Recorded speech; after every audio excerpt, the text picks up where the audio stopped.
We gaan beginnen.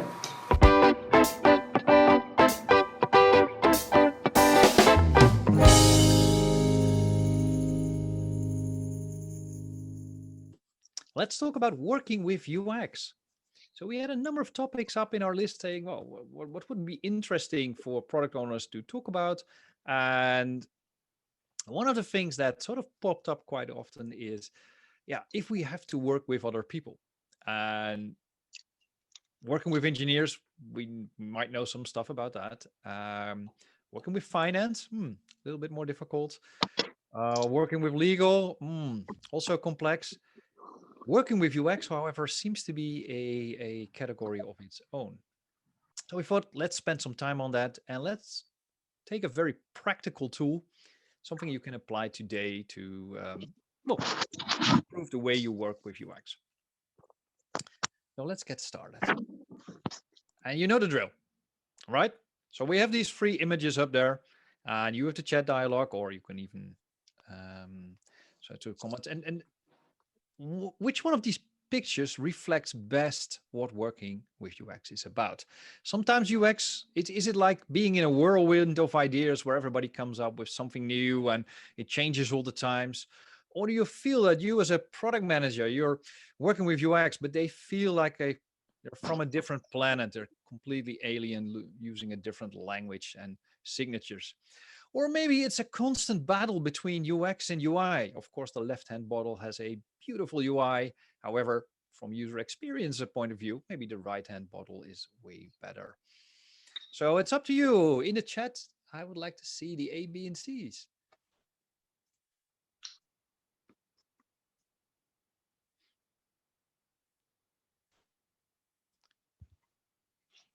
Yeah. All of them, A, B, and C. Depends a bit on your experience, I guess.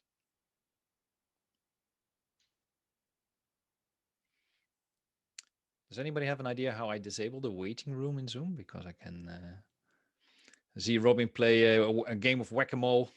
Yeah. So if you go to the participants view and then click the more button, Chris, there's a check enable waiting room. But for me, it's locked somehow. Oh, for me as well. So I don't think that's interesting. Then I'll just keep clicking. You just continue. It's great. Awesome. Hey, but yeah, of course, all 3 of these pictures are correct. To some people, it feels like people in UX are always changing their mind. For some of them, it's a very difficult language barrier.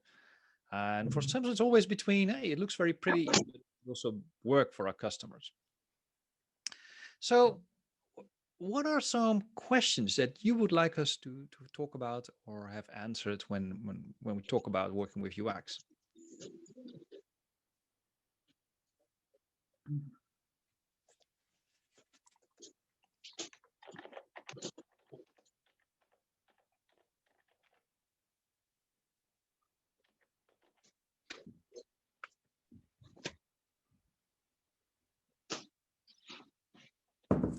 How to coordinate UX?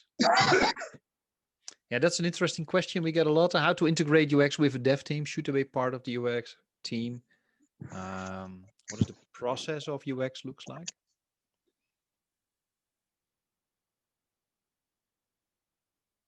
Yeah.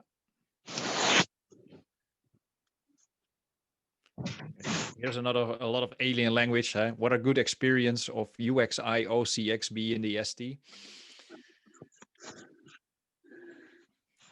I'll take a stab at those later. All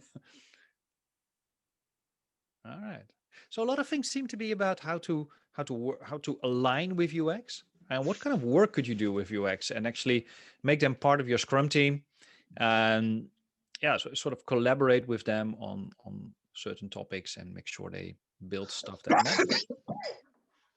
Bless you. All right. In the sprint and before. Let's move on.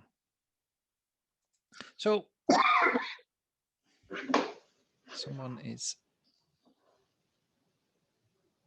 okay. So a couple of things I wanted to talk to you about is the Lean UX Canvas, because I think it's a really powerful tool to help you frame your mind, but also frame the work with UX and come up with some sensible way of doing interaction with them. We'll run you through the canvas, show you some of the boxes that are in there and how you can interact with them. And as usually, we close off with 3 tips what you could do today to maybe improve the way of working and integrate the teams more into your workflow.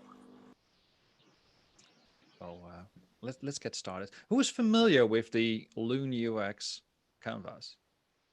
Anybody heard about that before? Worked with that? Applied it? Bob has. Cool.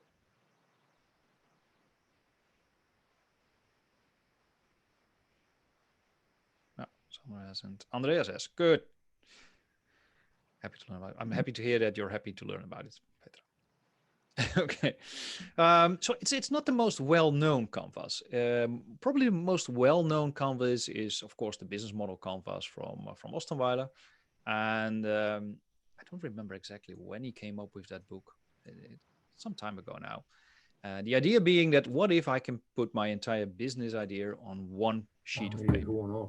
How powerful would be that in my communication with stakeholders, in trying to model what I do?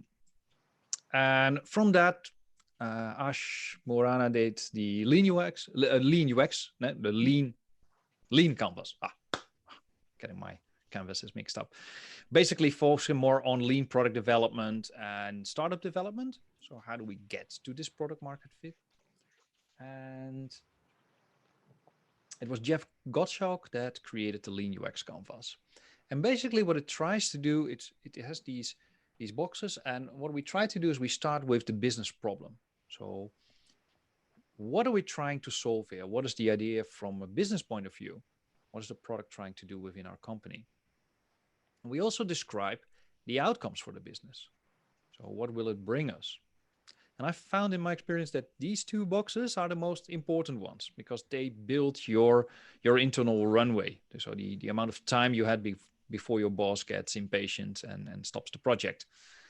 So this helps you to reframe why your project is important within your company and what kind of benefits it will bring if it's successful.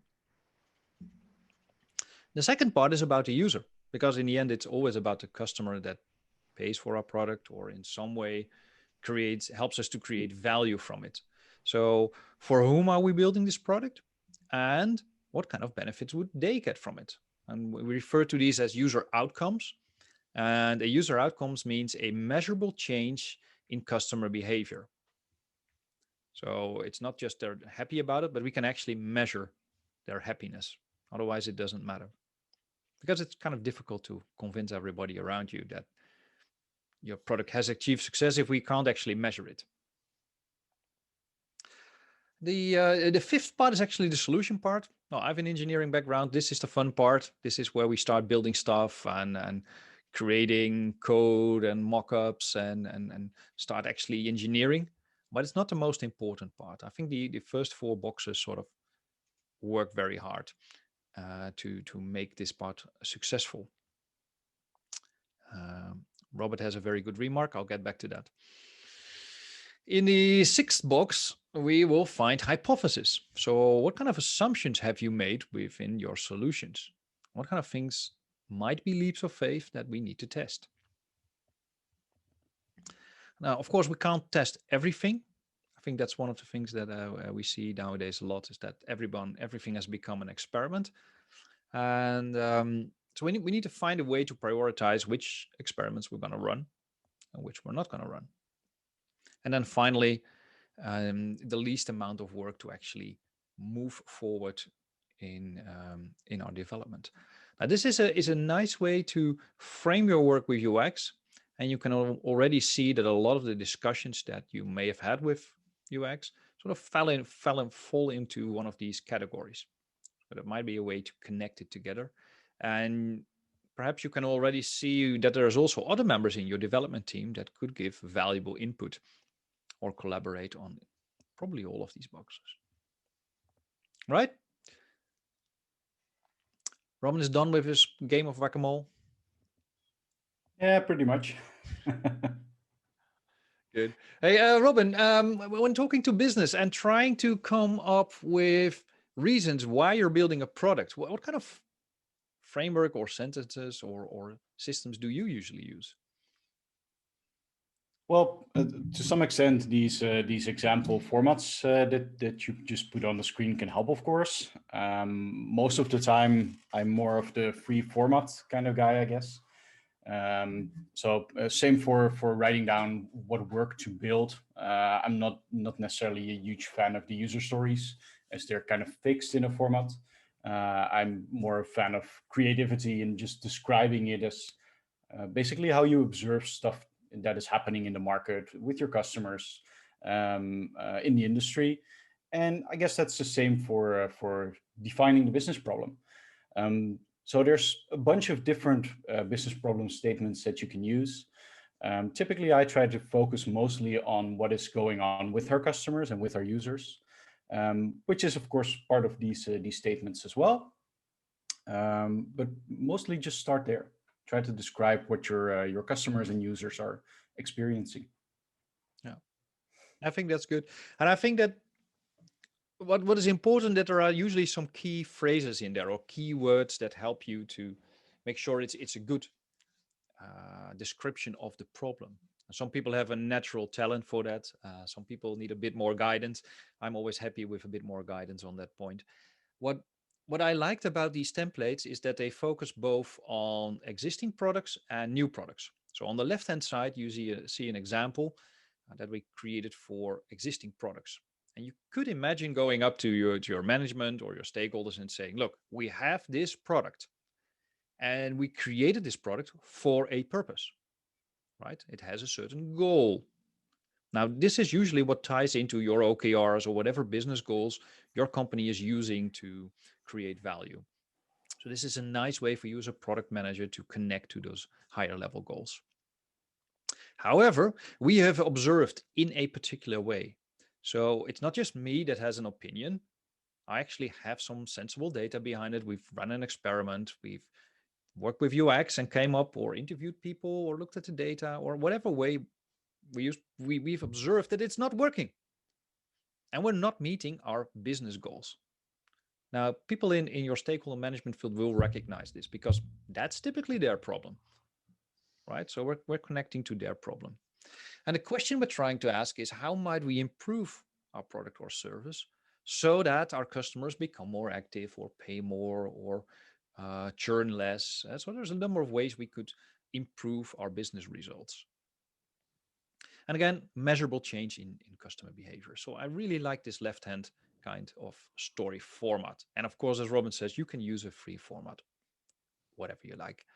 But be sure to touch on how to connect it to the business. Now, on the right-hand side is more for people in a greenfield situation where you see an opportunity and you actually want to explore that. So I'm not going to read them all out loud. We'll have this slide for you to download.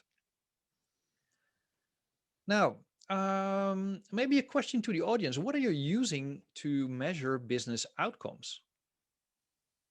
Are you using any kind of metrics or systems? What kind of things are we measuring? Maybe people can type something in the chat.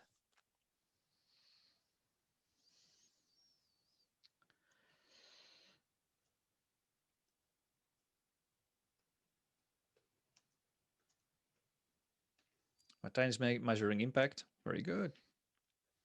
Feedback options. So this has something to do about usability. So in the meantime, Chris, maybe while people are typing and thinking about this question, so how is phrasing this business problem statement? Why is this so important to you, and especially why is it important in the sense of collaborating more effectively with UX? Yeah, I think if it's two ways. First of all, I've been often in this whirlwind of ideas. And being a whirlwind of ideas myself, that's usually not a very good combination. So I need guidance to get focus, as do most people that have a creative mindset. And what helps, the business problem statement helps in two ways. Either it gives us boundaries. So it helps us to build a runway within our organization saying, okay, use your creativity, but use it in this direction. And I think it really neatly ties what users do to what we try to achieve as a company. I think that's really how it helps.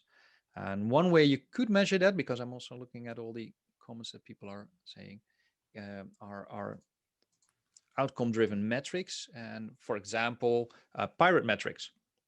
Arr. Pirate metrics are called R because of the acronym: acquisition, activation, retention, referral, and revenue.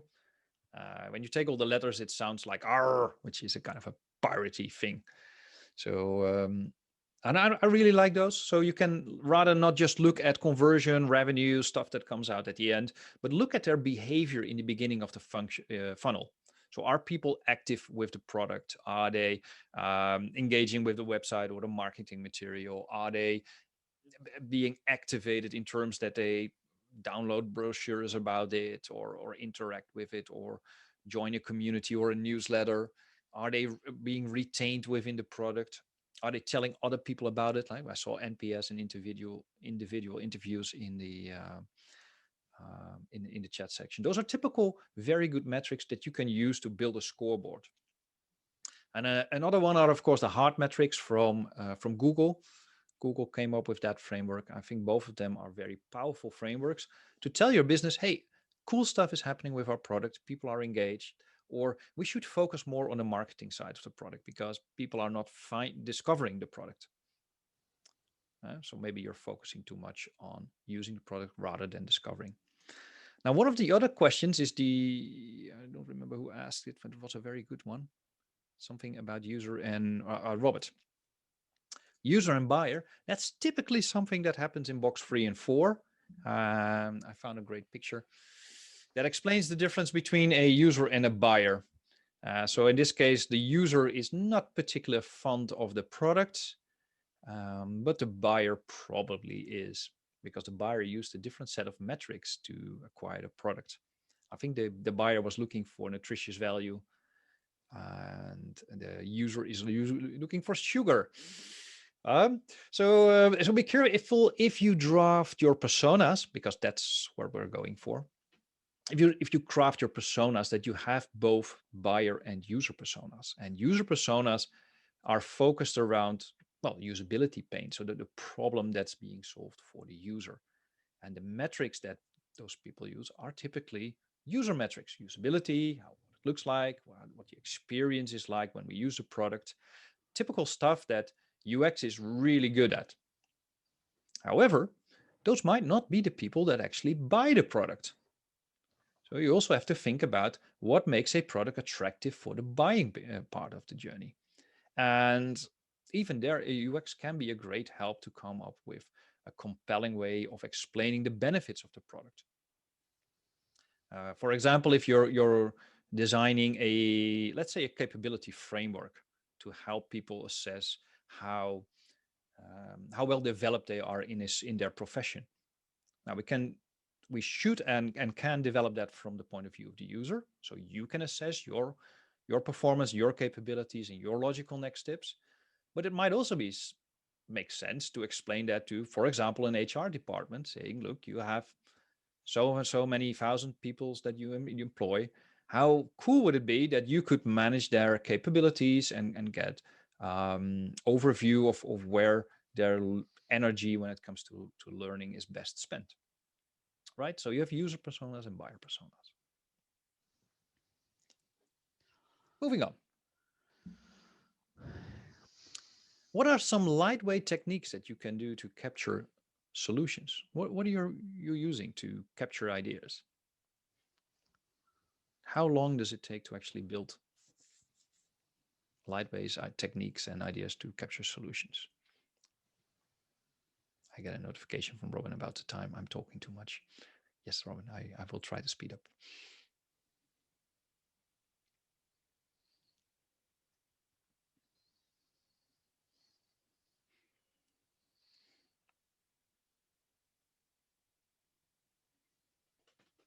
Nobody is using any lightweight techniques.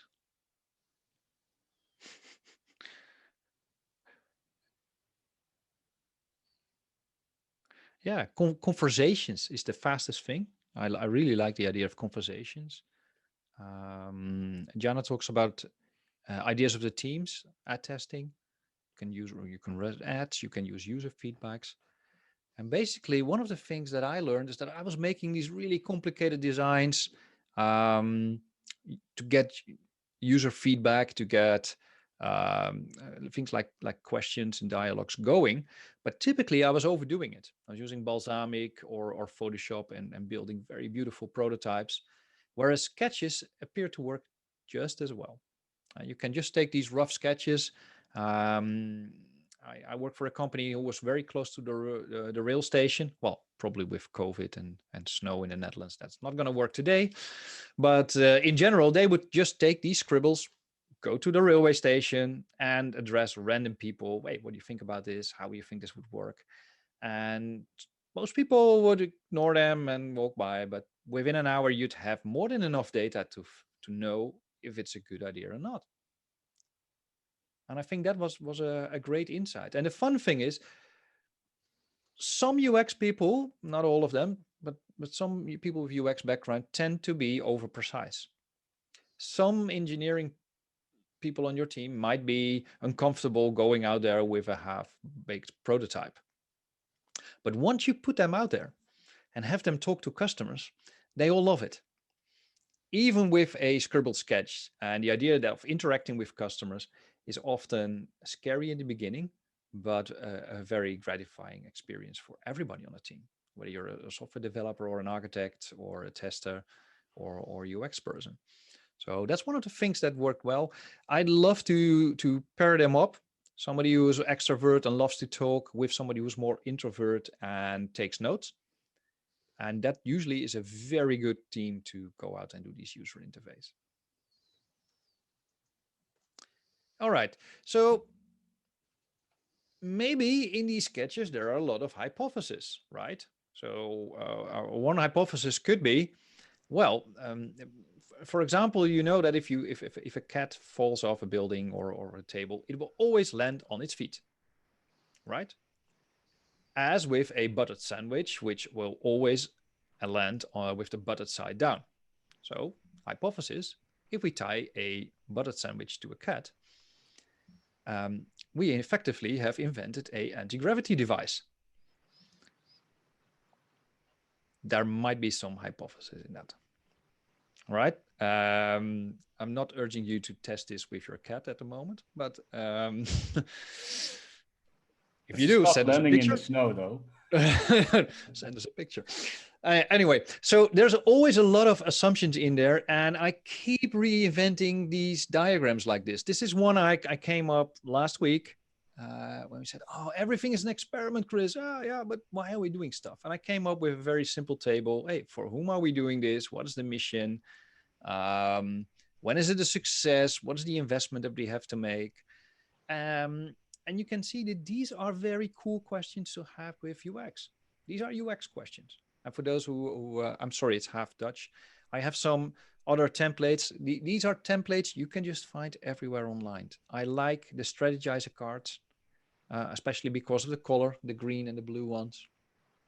There's an experiment canvas and the growth canvas. Both of them are useful tools for you as a product owner to work with and interact with UX to make them codify their process, make them think about why they're running this experiment, what will be the outcome.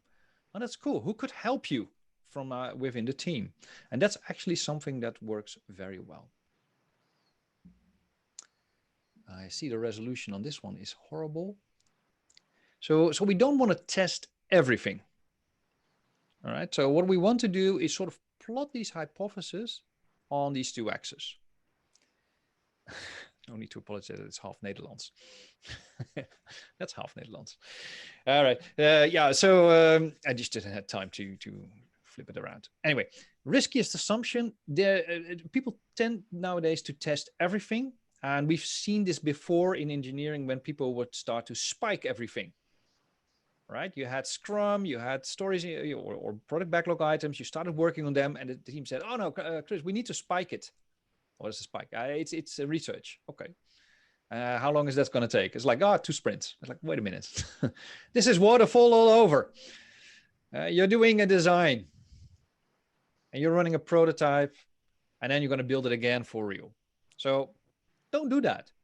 Take some risk with some of the things, but don't take risk with everything. So plot your hypothesis on stuff that's high value. If it's low risk, just do it. If it's high risk, test it. If it's low risk and low value, well, maybe, because if it's low value, why we're doing it anyway? If it's high risk and low value, well, don't do that. Do something else. Try to lower the risk first or up the value. All right. And then we move on, and we typically build this small experiment that we're trying to I'm looking for the word, validate or invalidate a hypothesis. Well, usually we build something with like an MVP, and it's kind of a polluted term nowadays. So MVP, minimum viable product. It's very misunderstood. We've seen this diagram from Knienberg before. I'm not sure how old it is. Basically what he says, if you want to develop a car, you don't start with a wheel, right? And then you build the frame and then have the body work. And then, hey, we have a car. That's not how it works. By contrast, I don't think that this is how it works either. You don't start out with a biped, then make a bicycle, motorcycle, and still end up with the car. That's not how it works in most companies. What it does work like is you have some kind of crappy product that sort of is good enough to fall in love with. And I think that's the letter that's missing in there. Minimum viable. The viable sort of doesn't get it for me. I like minimum lovable product because your customer needs to be able to fall in love with it. You want to have that experience that they say, give it to me. And you say, it's not finished. It's a prototype. It's not, yeah, but I want it because it solves my problem. That's the phrase that you're looking for. And you can get that from a crappy car. I don't think you can get it from a bicycle. Your mileage may vary, but think about that. Unless that's the actual product, right? But again, also be careful. So I would also take a perspective there from, let's say, a website or marketing materials or a brochure. So maybe you want to create that fancy marketing or landing page or website, which is already promoting that lovable car that Chris just talked about. However, the actual building the car, I don't think you should start there with building something that is minimal lovable. And that's the big projects that we see in many organizations where they work for a couple of months or years and then launch again after all. Yeah. So again, we're talking about waterfall. Yep. One thing though, I wanted to add a couple of slides ago, Chris, about the riskiest assumption. I think this is really an exercise where the collaboration with UX also comes forward. And so, of course, they create designs, they design the features, they can help you with all that stuff. But make sure to also engage with UX, especially about this part. And so work with them to, of course, identify those personas, but more importantly, work with them to identify those hypotheses, experiments, and try to prioritize them together or map them into these different quadrants. And then, of course, they can do some design work. And whether you combine that in the same sprint as development or whether they work one sprint ahead, you will have to figure out what works there in your specific setting. Typically, I would try to do as much of the design and building work in the same sprint. I happen to do a lot of different things in a sprint, which is some part development, some part design, and sometimes a bit of product management. And in my experience, doing design and development in one sprint works perfectly well. You just have to be open to trying it out. And I think that's where most of the struggles in organizations come from. Designers typically want to work a bit ahead, but it's not that it's impossible to do design in the same sprint. I would really collaborate with them on defining these experiments as well. Yeah, I think that's a great addition, Robin. So by doing that, you sort of tie them into the team. And I think from that, I've seen, at least in the past, a growth in respect for each other's roles. And from that, more commitment to work together. So we've seen engineers work closer with UX to actually help them run those experiments. And as a result, we've seen UX work closer with engineers to validate that whatever they build at the end actually works. And of course, that changes the mindset. I've had UX that can't leave Photoshop. And I've had UX people that do CSS and work with the team to actually transfer what they designed into a workable system, and then discovering that there are all kinds of limitations. And I think that's the most important part. It's also a pitfall, right? That we think that UX is really only about creating pretty designs. Exactly. It's actually so much more than creating just a bunch of designs for features. Yeah. All right. Anyway, so what can we do today, Chris? Yeah, I'm looking by the animation. Okay, you all remember, well, maybe you too, but this is Kennedy, of course, with his famous speech, "We shall go to the moon." Make sure your business knows your speech. So they realize the importance of what you're doing. So create a business problem statement. Connect your product to actual results of the company. It's going to build you a runway of patience from your management, and you're going to need that. The second one is formulate your product or the problem that your product is from a user's perspective. And the user is not the buyer. So maybe formulate it from two perspectives, because this thingy for the baby is very pretty for the stakeholders, but it might not be so interesting to look at if you're a user. And a challenge, an assignment, or invite to all of you: come up with an experiment and share it with us in the Xebia Academy community, and get some help and feedback on whatever you designed. So we're really interested to see what kind of experiment you came up with. Don't give us all the nitty-gritty details of your company. It's like, oh, this is our bank account and this is how we're going to, I don't need to know that. But if you have an interesting idea that you want to experiment with, want to get some feedback on, we'd love to hear it. All right. Awesome. All right, and we've been extending your time for 3 more minutes already. So let's wrap this thing up. Yeah, let's do that. So thank you all again for joining today. Looking forward to seeing you next week. And of course, this temporary action is still open. So if you book a training course with Xebia Academy before March the 1st, then use the promotion code ValueStream when signing up, and get yourself this nice ValueStream goodie bag with a couple of nice books, card games, and other stuff. And hopefully we see you all next week again. So thank you, awesome. And bye-bye. Bye-bye. Thanks for watching. And if you enjoyed this episode, move on to the next one. Or join us or follow us on Medium and LinkedIn to get inspired with even more content. Or come to our training.